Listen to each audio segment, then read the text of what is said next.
Kita masih bicara soal pertukaran majikan melibatkan 6 sektor formal.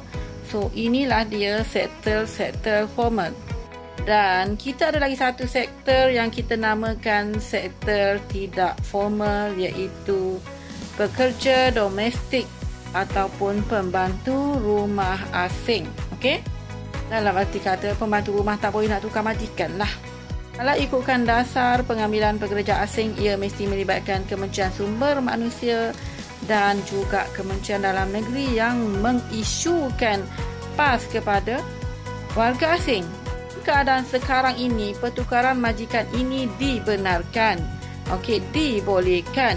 Tetapi bagi mereka yang masuk dengan menggunakan calling visa, warga asing yang masuk dengan menggunakan visa dengan rujukan.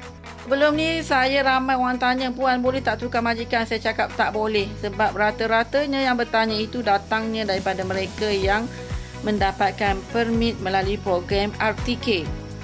So ada 6 sebab kenapa pekerja asing dibenarkan untuk tukar majikan dalam keadaan sekarang ini. Okey? Apa dia? Let's check it out.